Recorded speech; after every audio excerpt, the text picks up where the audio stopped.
나 여호와가 말하노라. 그러므로 내가 일어나 벌할 날까지 너희는 나를 기다리라. 내가 뜻을 정하고 나의 분노와 모든 진노를 쏟으려고 여러 나라를 소집하며 왕국들을 모으리라. 온 땅이 나의 질투의 불에 소멸되리라. 그때에 내가 여러 백성의 입술을 깨끗하게 하여 그들이 다 여호와의 이름을 부르며 한 가지로 나를 섬기게 하리니 내가 구하는 백성들 곧 내가 흩은 자의 딸이 구스 강 건너편에서부터 예물을 가지고 와서 내게 바칠지라. 그날에 네가 내게 범죄한 모든 행위로 말미암아 수치를 당하지 아니할 것은 그때에 내가 내 가운데에서 교만하여 자랑하는 자들을 제거하여 내가 나의 성산에서 다시는 교만하지 않게 할 것임이라. 내가 곤고하고 가난한 백성을 내 가운데에 남겨두리니 그들이 여호와의 이름을 의탁하여 보호를 받을지라. 이스라엘의 남은 자는 악을 행하지 아니하며 거짓을 말하지 아니하며 입에 거짓된 혀가 없으며 먹고 누울지라도 그들을 두렵게 할 자가 없으리라. 시온에 따라 노래할지어다. 이스라엘아 기쁘게 부를지어다. 예루살렘 따라 전심으로 기뻐하며 즐거워할지어다. 여호와가 내 형벌을 제거하였고 내 원수를 쫓아냈으며 이스라엘 왕 여호와가 내 가운데 계시니 내가 다시는 화를 당할까 두려워하지 아니할 것이라. 그날에 사람이 예루살렘에 이르기를 두려워하지 말라. 시온아 내 손을 늘어뜨리지 말라. 너희 하나님 여호와가 너희 가운데 계시니 그는 구원을 베푸실 전능자이시라. 그가 너로 말미암아 기쁨을 이기지 못하시며 너를 잠잠히 사랑하시며 너로 말미암아 즐거이 부르며 기뻐하시리라 하리라. 예, 우리 계속 우리 열왕기 하서를 이렇게 계속 본 이후로 계속 이 선지자 이야기들을 이렇게 듣고 있습니다. 또 오늘은 이제 스바냐 선지자 또 마지막 장 같이 이렇게 나누도록 하겠습니다. 우리 이제 뭐 또 들었지만은 이 스바냐는 그 요시아라는 그 왕의 시대에 그 활동했던 그런 선지자입니다. 그러니까 요시아 왕은 참 우리들이 열왕기 그 하에서 봤지만은 이제 패망으로 이렇게 달려가던 그 이스라엘을 그 잠시나마 하나님 앞에 똑바로 서게 하려고 노력했던 아주 몸부림쳤던 그런 왕이었습니다. 그래서 그때 젊었을 때 요시아 왕은 이제 그 성전을 수리하다가 율법책을 모세오경을 발견하게 되었고, 그래서 모세오경에 따라서 종교개혁을 일으키고, 그리고 또 이 유월절을 지키는 게 참 중요하지 않습니까? 이 유월절이 예수님의 이 보혈을 상징하는 것인데, 정말 예수님의 피를 이제 우리가 마음에 바르게 되면 죽음이 넘어가는 그것을 상징하는 것인데, 이 유월절을 지키는 것이 매우 중요한 것입니다. 그런데 이 유월절을 지켜오지 않다가 이 요시아 왕 때 이제 이 말씀에 따라서 이 처음으로 이 유월절을 지키게 했던 그런 왕이었습니다. 그래서 이렇게 종교개혁을 많이 일으켰던 아주 대단한 왕이었는데, 그래서 표면적으로나마 남유다를 하나님 앞에서 이렇게 바로 세우려고 이렇게 몸부림쳤던 아주 그런 왕이었던 것입니다. 그러나 이러한 이 요시아 왕의 이 종교 개혁에도 불구하고 이 백성들의 이 풍습과 간습, 그리고 그들의 정신 세계에 이 깊이 뿌리 박혀 있는 그런 우상 숭배의 습성들, 그런 또 우상 숭배의 그런 마음들, 이런 마음들로부터 이렇게 벗어나게 하는 데에는 도저히 요시아의 이 종교 개혁에도 이 힘에 붙이는 일이었습니다.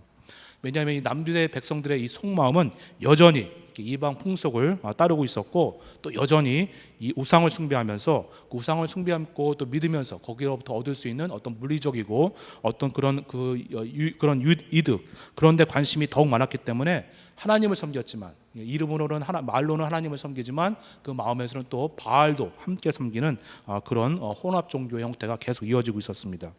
그러기에 이 실상 남유다의 이 백성들은 이 요시아의 종교 개혁을 매우 몹시도 싫어하였습니다. 그래서 스바냐가 이렇게 요시아가 참 이렇게 열심을 다해서 종교개혁을 일으키는 이런 노력에도 불구하고 정말 여전히 중심이 변하지 않는 이런 남유다 백성들을 향해서 이 요시아의 열심 있는 개혁이 있는 그런 운동에도 불구하고 이스라엘의 이 패망을 예언을 한 것입니다. 그리고 과연 이 스바냐의 이 예언대로 이스라엘이 오늘 이 시점으로부터 한 30년이 지나서 정말 이 바벨론에 의해서 그 나라가 완전히 패망하게 되는 것을 우리가 열왕기 하에서 열왕기하 25장에서 특별히 살펴본 적이 있었습니다. 그러나 이 스바냐는 이 남유다의 멸망만을 예언한 것이 아니었습니다. 하나님을 중심으로 참 마음으로 또 섬기지 않는 그런 사람들은 멸망할 것이지만, 그러나 그 멸망할 백성들 가운데서 또 다른 많은 사람들을 남겨두셔서 그들을 구원하시라 하시는 하나님의 이 구원의 메시지도 함께 전하였다라는 것입니다. 스바냐는 그 남은 자들에게도 하나님의 말씀을 전하기를 원하기도 했다는 것입니다. 심판의 메시지도 전했지만 또 남은 자들을 향한 이 구원의 메시지도 함께 증거를 한 것입니다. 본문 1절에서 7절까지는 이 예루살렘 성이 왜 멸망할 수밖에 없었는지를 설명을 하고 있습니다. 특별히 1절 말씀을 보게 되면 하나님께서 이 예루살렘 성을 바라볼 때 어떤 것이었는지를 보고 있습니다. 1절 말씀을 보겠습니다. 폐역하고 더러운 곳, 포악한 그 성읍이 화했을진저 나 여호와가 말하노라. 또 8절을 가보게 되면 내가 뜻을 정하고 나의 분노와 모든 진노를 쏟으려고 여러 나라를 소집하며 왕국들을 몰이라. 온 땅이 나의 질투의 불에 소멸되리라 라고 이렇게 말씀을 하고 계십니다. 그러니까 하나님이 보실 때, 하나님이 이 예루살렘 성을 보실 때 그 성읍의 모습이 어땠냐면 패역하고 더러운 곳이었습니다. 그리고 그 예루살렘 성은 포악한 곳이었습니다. 그래서 정말 이 성읍은 화 있을진저라고 이렇게 하나님이 말씀을 하십니다. 화 있을진저라는 말은 이 사람들이 죽은 자를 보면서 애통할 때 사용하는 말이 바로 이 화 있을진저이라는 말입니다. 그런데 하나님께서 이 자기 이름을 두시려고 택한 성, 하나님의 이름이 있어서 영광스러우면서 거룩했던 그 아름다운 성읍이 이제는 폐역하고 더럽고 이제 포악이 가득 찬 그런 성이 되어서 이제 하나님께서 이 8절의 말씀처럼 이 뜻을 정하였다고 해서 뜻을 정하여서 하나님의 분노와 모든 진노를 쏟으시기로 최종적으로 이렇게 이제 작정을 하시고, 이제는 이 죽은 성과 다름이 없는 것이 되었기 때문에 이제는 그 성을 향해서 화 있을진저라고 이렇게 말씀을 하시는 것입니다.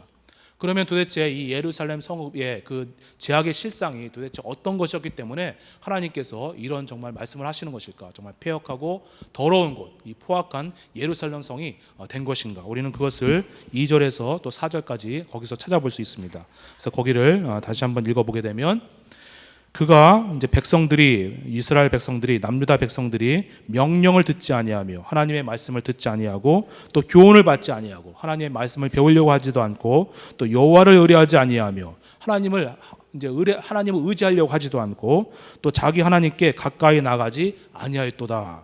그 가운데 방백들은 부르짖는 사자요, 그 재판장들은 이튿날까지 남겨두는 것이 없는 저녁 일이요, 그 선지자들은 위인이 경솔하고 간사한 자요, 그 제사장들은 성소를 더럽히고 율법을 범하였도다라고 이렇게 말씀을 하고 있습니다. 그런데 이런 범죄 현장에서 하나님은 그 가운데 계시다라고 이렇게 또 5절에서 말씀하십니다. 그 가운데 계시는 여호와 하나님은 이 모든 현장들 속에서 그것을 바라보면서 그들의 죄악의 실상들을 다 눈여겨보고 계셨다라는 말씀인 것입니다. 곧 하나님께서 주신 율법 말씀을 따르지 않은 것, 또 나라가 바벨론에 멸망하기 100년 전부터 하나님께서 끊임없이 많은 선지자들, 1명, 2명, 3명 이렇게 많은 선지자들을 보내셔서 내게로 돌아오라고 회개하라고 이렇게 촉구의 말씀을 그들이 보내었지만은 그들의 충고를 업신여긴 것, 더구나 백성들의 이 마음밭을 바라볼 때 이제는 그 마음밭이 심히 우둔해지고 딱딱해져 가지고 이제는 어떤 선지자가 와도 이제는 그 마음밭을 갈아엎을 그런 능력이 없는 것입니다. 그래서 딱딱하게 그들의 마음밭의 상태, 그리고 또 한편 정치 종교적으로는 어떻습니까? 예루살렘의 정치 종교주다들은 이제 먹잇감을 발견하면 다음날 아침까지 남김없이 해치우는 그런 이리 때처럼 이 모든 정치 지도자들, 종교 지도자들이 그저 자기 사리사욕을 챙기는 그런 사회 풍토가 형성이 된 것입니다. 그래서 사회적인 그리고 또 종교적인 그런 부패 또 부정의가 팽배했다라는 것입니다. 또 선지자들은 어떻습니까? 또 하나님의 말씀을 증거한다고 하는 이 선지자들은 참 복음의 하나님의 말씀을 증거하기보다는 이 사람들의 인기에 영합하는 그런 말씀을 증거하였고, 또 제사장들은 죄를 사하는 거룩한 성소에서 이 제사 의식을 정말 마음을 다하여서 온 마음을 다하여서 그 제사 의식을 이렇게 집행하는 것이 아니라 형식적으로 그냥 처리해버리고 말씀대로 그 의식을 집례하지 않고 그냥 인간의 편의대로 행하려고 하는 그런 종교적인 타락들이 하나님께서 이제 정하신 그런 도의 한계를 넘었기 때문에 이제 심판의 뜻을 하나님이 이제 뜻을 정하여서 이제 하나님의 뜻을 정하기로 이제 결심을 하신 것입니다. 그러면은 이런 죄악의 실상에서 하나님은 도대체 어디에 계셨던 것입니까? 우리가 방금 5절에 보셨지만 그 가운데 계시는 여호와라고 이렇게 말씀을 하십니다. 하나님은 예루살렘의 그런 폐역의 실상, 그런 더러움의 실상, 그런 포악의 실상 가운데서 예루살렘을 떠나신 것이 아니라 예루살렘에 계시면서 그것의 모든 죄악의 실상들을 이제 목도하시면서 바라보고 계시면서 날마다 공의를 드러내시고 또 하나님의 공의에 따라서 심판을 또 예비하고 또 준비하고 계셨던 것입니다. 우리 시편 이제 139편 1절 4절의 말씀인데요. 거기를 한번 보시겠습니다. 여호와여 주께서 나를 살펴보셨으므로 나를 아시나이다.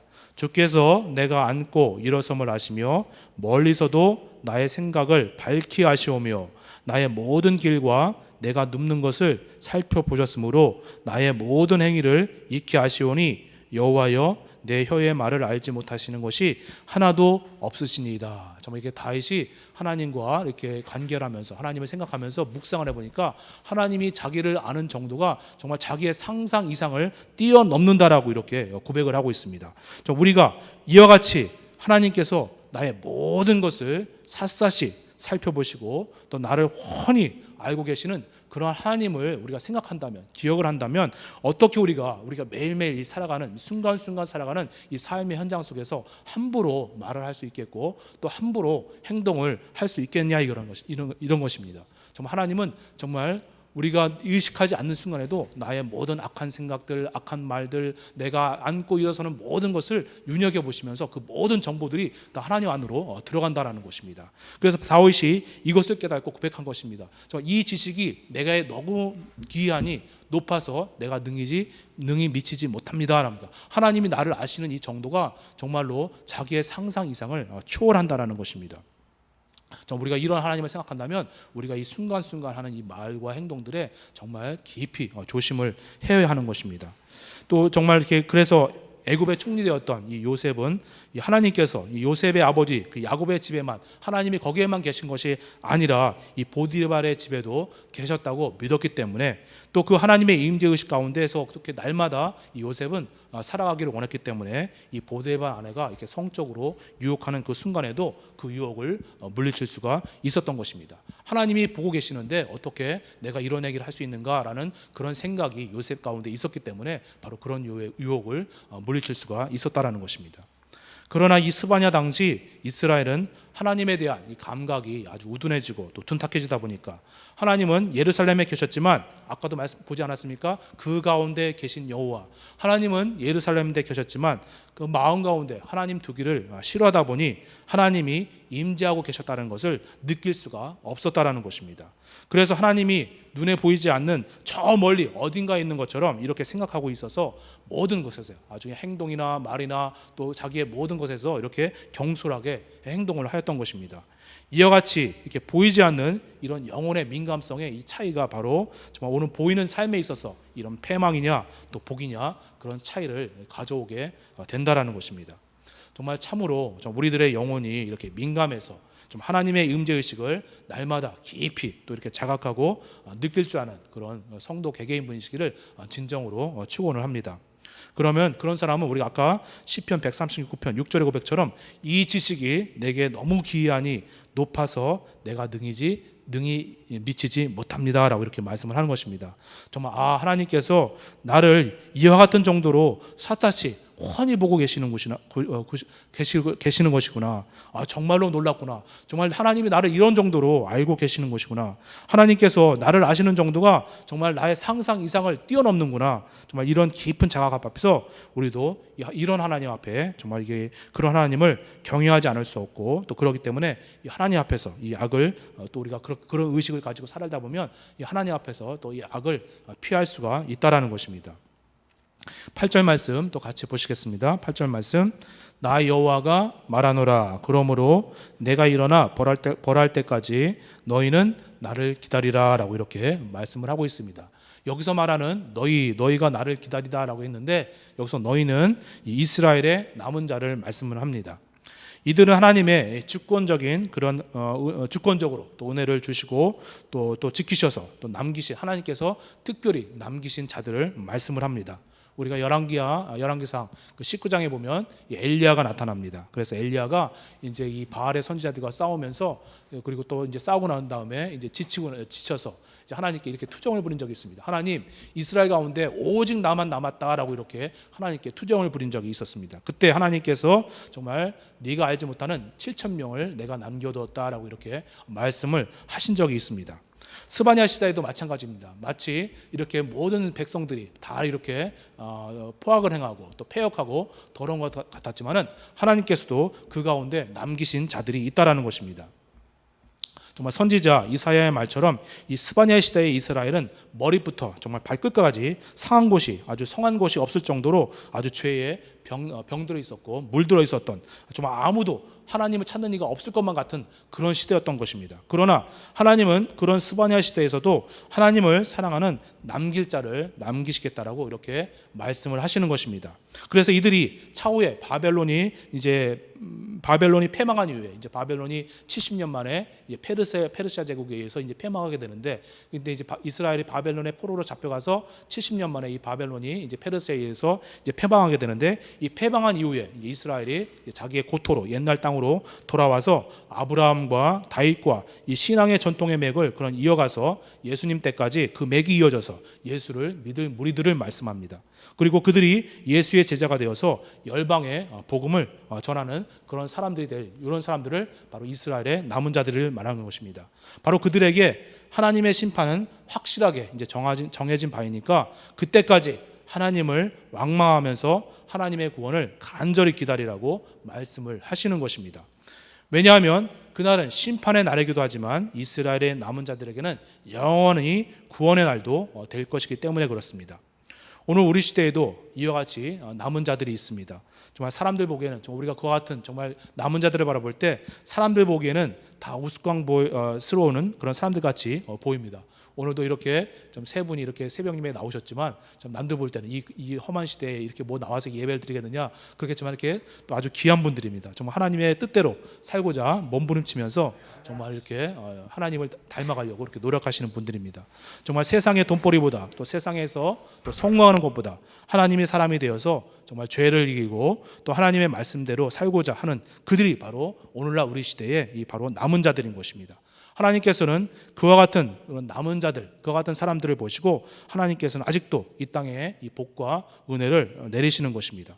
그런 사람들을 통해서 미련하고 정말 바보 같은 사람들이지만 오늘도 그들을 통해서 하나님의 나라를 바로 이루어 가시고 또 확장해 가고 계시다라는 것입니다. 오늘 여기에 앉아 있는 또 중으로 들어오신 그런 모든 이 새벽 예배 참석하신 모든 성도분들이 정말 이 시대에 그런 남은 자가 되어서 정말 이 세상과 또 교회를 밝히시는 그런 빛과 사명의 역할을 충분히 감당하시기를 진정으로 소원을 합니다. 그러면 하나님께서 남은 자들을 구원하셔서 베푸시는 은혜가 어떻습니까? 9절 말씀을 보시도록 하겠습니다.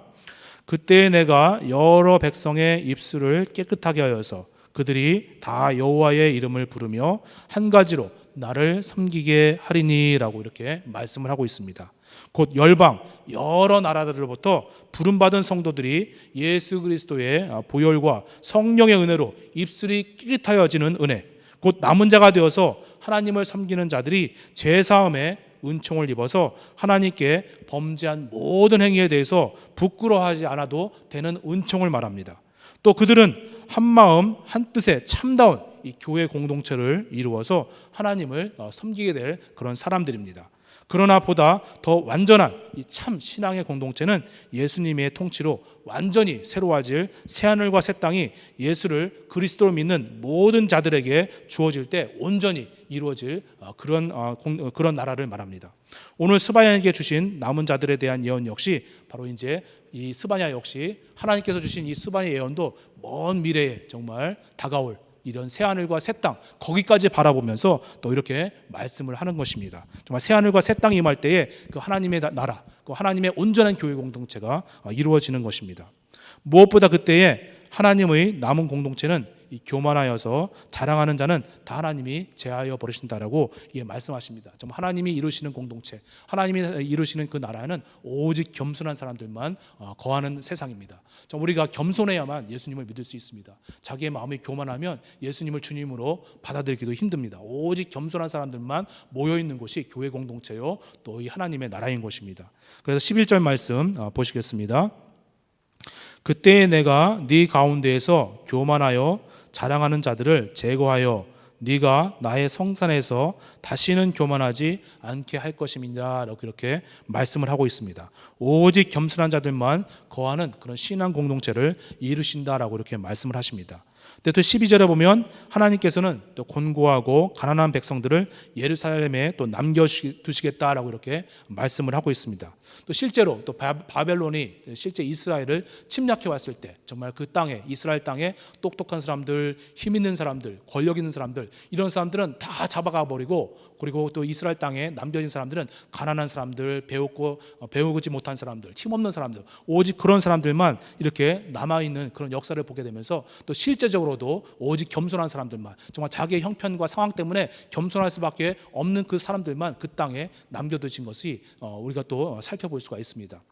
정말 참으로 우리 안에서도 정말 이 겸손이 얼마나 중요한 것입니까? 정말 이 겸손, 이 하나님은 오직 겸손한 자들만 남기신다고 그랬는데 정말 참으로 우리 안에서도 이 서로 정말 이 겸손의 모습을 보였으면 좋겠습니다. 그래서 겸손을 이루어서 항상 남들을 바라볼 때마다 남을 나보다 낮게 여기고, 저 사람은 이런 면이 있어서 나보다 괜찮구나, 저 사람은 또 이렇게 기도를 열심히 하니 나보다 최소한 낫구나, 또 저 사람은 또 저렇게 찬양을 열심히 하니 나보다 낫구나, 이렇게 항상 남들을 바라볼 때 나보다 정말 이렇게 남을 이렇게 높게 보면서 또 낮게 보면서 이렇게 또 서로 이렇게 낮추면서 그런 겸손을 이루면서 또 진정한 이 그리스도의 피로 맺어진 그런 형제 자매들, 그런 교회 공동체가 참 되었으면 좋겠습니다. 그러면서 서로 정죄하지도 않고 또 판단하지도 않고 또 서로 남을 배려하면서 이 겸손의 영성이 우리 안에 충만하기를 이렇게 소원합니다. 정말 이렇게 겸손이 또 이렇게 충만해야 또 이렇게 참심과 또 사랑과 또 평화가 넘쳐나는 그런 공동체가 되는 것입니다. 그러면 그때에 남은 자들은 어떻게 하면 되겠습니까? 14절 말씀 같이 보시도록 하겠습니다. 시온에 따라 노래할지어다, 이스라엘아 기쁘게 노래할지어다, 예루살렘에 따라 진심으로 기뻐하며 즐거워할지어다 라고 이렇게 고백을 하고 있습니다. 우리는 하나님께서 베푸신 이 구원을 전심으로 기뻐하면서 찬양만 하면 됩니다. 우리들의 죄악들로 인해서 마땅히 멸망받아 마땅했지만은 우리에게서 사망과 이 사탄을 쫓아내셔서 하나님께서 나의 보호자, 또 우리들의 보호자가 되셨기 때문에 우리가 다시는 화를 당하지 아니할 것이기 때문에 우리가 이제 그때에는 기쁘게 노래를 부르면서 정말 찬양을 하면 되는 것입니다. 그럼 우리는 우리가 받은 이 구원을 오늘도 기뻐하면서 이제 더 나은 나, 그리고 더 큰 믿음의 진보를 이루기 위해서 오늘도 이 표대를 향해서 믿음의 다른 박제로 달려가는 정말 이 시대의 진정한 남은 자가 되시기를 진정으로 소망합니다. 그러면 또 우리가 어떤 가사로 노래하면 되겠습니까? 스바냐 3장 16절 17절 말씀, 그날에 사람이 예루살렘에 이르기를 두려워하지 말라, 시온아 내 손을 늘어뜨리지 말라, 너희 하나님 여호와가 너희 가운데 계시니 그는 구원을 베푸실 전능자이시라. 그가 너로 말미암아 기쁨을 이기지 못하시며 너를 잠잠히 사랑하시며 너로 말미암아 즐거이 부르며 기뻐하시리라 하리라. 정말 이런 가사를 가지고 또 찬양하라 하시라는 것입니다.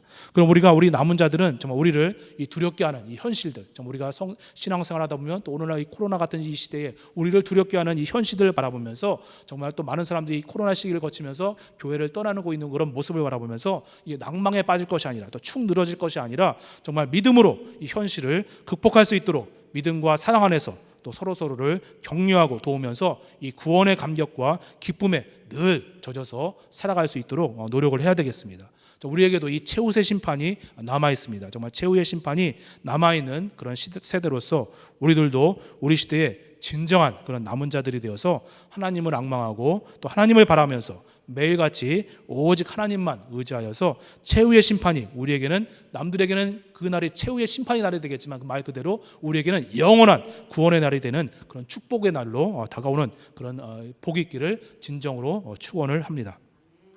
자, 그럼 우리 또 같이 기도했으면 좋겠습니다. 자, 오늘 이스라엘이 정말 종교적으로 또 도덕적으로 또 사회적으로 총체적으로 부패했기 때문에 스바냐는 오늘 이스라엘의 멸망을 선포를 했습니다. 하나님이 저 멀리 어딘가에만 있다고 생각해가지고 모두가 정말 이 사회 모든 영역에서 경솔히 행하였기 때문에 그렇습니다. 우리가 이런 것을 기억을 하면서 주님, 우리가 이 세상에 살면서 마치 하나님이 없는 것처럼 말하고 행동하였던 모든 것을 우리가 또 생각하면서 주님께 용서를 구했으면 좋겠습니다. 주님, 용서하여 주옵소서. 또 주여, 또 내 영혼이, 또 우리의 영혼이 민감하여서 하나님의 음재의식을 날마다 깊이 자각하고 느끼게 하여 주옵소서라고 기도했으면 좋겠습니다. 또 하나님의 말씀을 듣기를 좋아하고 또 모든 것에 또 하나님을 의뢰하고 또 하나님께로 가까이 나아가는 성도와 교회가 되게 하여 주옵소서라고 기도했으면 좋겠습니다. 또 스바냐는 심판도 예언했지만 남은 자들에 대한 예언도 또 오늘 증거하였습니다. 주님, 내가 이 시대에 남은 자, 남은 성도가 되게 하여 주옵소서. 점점 시대가 어두워져 가고 있고 하나님의 말씀은 인간의 이성이 이제 대체되고 있고, 그리고 또 코로나 시대를 거치면서 많은 사람들이 이렇게 하나님에 대한 열심도 식어지고 또 교회를 떠나고 있는데, 이런 시대에 정말 남은 자가 되게 하옵소서. 오직 주의 이름과 영광만을 높이는 겸손한 성도 또 교회에게 하옵소서. 또 정말 하나님께서 기쁨을 이기지 못할 그런 성도, 교회, 정말 하나님이 우리로 말미암아 즐거이 정말 노래하면서 기뻐하는 교회 성도가 되게 하여 주옵소서. 우리가 이런 것을 놓고 같이 기도했으면 좋겠습니다. 그럼 제가 먼저 기도하고 또 통성으로 기도하시고 또 개인으로 기도하겠습니다. 그럼 제가 먼저 기도하겠습니다. 하나님 아버지, 또 이 새벽에 저희들을 불러주셨습니다. 또 이 말씀을 듣게 하셨습니다. 하나님 아버지, 오늘은 또 스바냐가 또 이스라엘의 패망도 예언했지만 또 그 가운데에서 또 하나님이 남기실 자들에 대한 구원의 메시지도 증거한 것을 보았습니다. 하나님 아버지, 이스라엘에 패망한 것은 저들이 마치 하나님이 없는 것처럼 모든 면에서 행동하였기 때문에 그렇습니다. 하나님 아버지, 우리가 하나님을 믿으면서도 하나님이 또 우리의 모든 것을 낱낱이 살펴보고 계셨는데도 우리가 그것을 지각하지 못하고 정말 내 마음대로, 내 생각대로, 내 고집대로 함부로 말을 하고 함부로 행동하였던 우리들의 언어와 행실의 모든 죄악들을 용서하여 주시기를 간절히 원하옵나이다. 아버지 하나님, 우리에게 영혼의 민감성을 주셔서 정말 하나님, 요셉이 순간순간마다 하나님 보신다는 것을 의식하면서 살았던 것처럼 우리들도 순간순간마다 나의 모든 것을, 나의 앉고 일어서는 것, 나의 생각에 흘러가는 모든 것을 다 지켜보고 계시는 하나님을 기억을 하면서 만사에 하나님 앞에 정말 또 긴장하면서 하나님 앞에 살아갈 수 있도록 인도해 주시길 간절히 원합니다.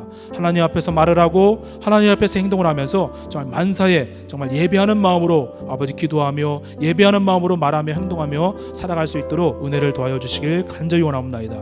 하나님을 사랑하기를, 하나님 또 마음 두기를 마음에 소원하게 하시고 또 모든 만사에 하나님을 의지하게 하여 주옵소서. 아무리 작은 것이라도 하나님께 의뢰하면서 아버지 하나님 또 모든 것을 기도하면서 아버지 우리가 살아갈 수 있도록 인도해 주시기를 또 간절히 원합니다. 아버지 하나님, 또 우리가 이 시대에 남은 자가 되기를 원합니다. 하나님 아버지, 많은 사람들이 정말 이 어려운 시기를 거치면서 아버지 믿음이 약해지기도 하고 또 아버지 어떤 이들은 교회를 떠나기도 합니다. 아버지, 이런 시대에 아버지 하나님 또 우리 믿음을 많은 사람들에게 도전해 오시는데 우리가 이런 형상들을 바라보면서 낭망할 것이 아니라 정말 이 시대에 남은 자가 되어서 더욱더 끝까지 하나님을 앙망하고 바라면서 아버지 이 시대를 이기는 그런 능히 이기는 남은 자들이 될 수 있도록 은혜를 더하여 주시옵소서. 그래서 오직 주의 이름과 영광만을 높이는 그런 겸손한 교회, 그런 겸손한 성도가 될 수 있도록 인도해 주시길 간절히 원합니다. 그래서 하나님이 우리를 그런 모습을 보고 우리를 인하여 기쁨을 이기지 못하며 우리를 인하여 정말 이렇게 즐거워하시는 아버지 그런 하나님께 기쁨을 드리는 그런 성도와 교회가 될 수 있도록 인도하여 주시옵소서. 주님, 이 시간에 또 우리 기도합니다. 함께 기도할 때 힘과 능력을 도와여 주시기를 간절히 원하오며 예수 그리스도 이름으로 기도드렸습니다. 아멘.